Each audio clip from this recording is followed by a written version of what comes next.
जो सिंधी ग्रामर जो भाॻो आहे ऐं असीं सभ मां पहिरियों तारीफ़ कंदो आहे लफ़्ज़नि जी क़िस्मनि ऐं इन्हनि जो पाण में लाॻापो, जुमलनि जी बेहक जी क़ाइदनि जी ऐं सम्झाइण की ग्रामर चइबो आहे।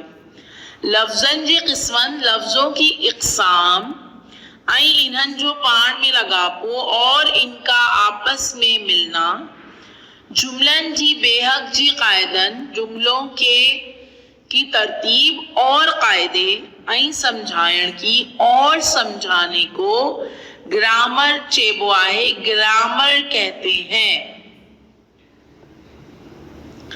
आकर या हुर्फ, अल्फाज या हुर्फ सिंधी बोली में कुल 52 आकर आहन। सिंधी बोली में कुल 52 अल्फाज होते हैं। यहाँ किसकी बात हो रही है? हुर्फ़े तहज्जी की, अलिफ बे की। हर एक आवाज वारी निशानी की आकर या हुर्फ सटबो आहे। हर एक आवाज वाली निशानी को अल्फाज, लफ्ज या हुर्फ कहते हैं। जेड़ोक, अलिफ, बे, भे, काफ वगैरह। जेड़ोक का मतलब होता है मिसाल के तौर पर, जैसा के, ठीक है, मिसाल के तौर पर या जैसा के। आप कॉपी में क्या लिखेंगे? मिसाल के तौर पर, अलिफ, बे, काफ वगैरह। ठीक बेटा, यहाँ आपको एक बात बताती चलूं कि आपको जो काम मैं अभी ग्रामर पोर्शन का समझा रही हूँ या करवा रही हूँ, जो कुछ भी है ये आपने तमाम काम अपनी कॉपी में करना है। ठीक, आ जाते हैं लफ्ज की डेफिनेशन पर।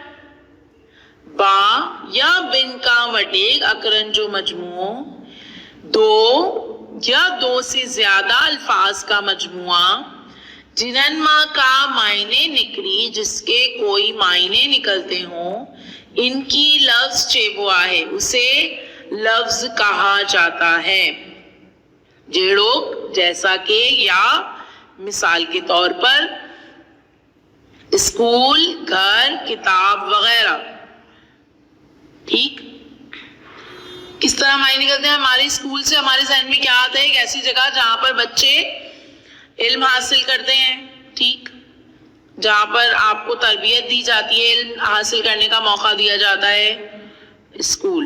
घर से हमारे जहन में क्या आता है? हमारा घर हमारे आराम की जगह, हमारे सुकून की जगह, जहां हमारी स्पेशली मॉम होती है हमारी। ठीक, किताब हमारी दोस्त, हमारी साथी, जिसके बगैर हमारा इल्म भी अधूरा है। ठीक, तो ये इसके कोई मायने निकल रहे हैं इन अल्फाज के। जुमलों, बिन या बिन का वटेक लफ्जन जो मजमू, एक या एक से ज्यादा अल्फाज का मजमुआ, जिन्हन मां का मायने निकली, जिसके कोई ना कोई मायने निकले, तिन्हन की जुमलो चेबो आहे, उसे जुमला कहा जाता है। जेड़ो, जैसा के या मिसाल के तौर पर, हो स्कूल वेंदो आहे, वो स्कूल जाता है। मां नमाज पढ़ंदो आयान, मैं नमाज पढ़ता हूँ।